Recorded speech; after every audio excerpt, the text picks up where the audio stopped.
uyni qurgansizda, mana bu betondan sho'r chiqib, qora sho'r, oq sho'r chiqib turib, misol kafelmi, granitmi, mramormi yopishtirsangiz to'kilib ketyaptimi? Buni yechimi topildi. Qaranglar qadrdonlar. Mana shunday sho'rdan aziyat chekib turgan akalarga fasadni plitkani tavsiya qilamiz. Zo'r qilib mana bunday qilib rekani to'qiydi. Ana undan keyin operator bitta ko'rsatamiz.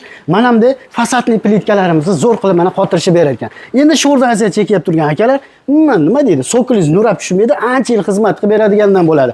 Qaranglar, devor qismiga, devorim qing'ir qiyshiq, bir paytlar hasharda bo'lgan.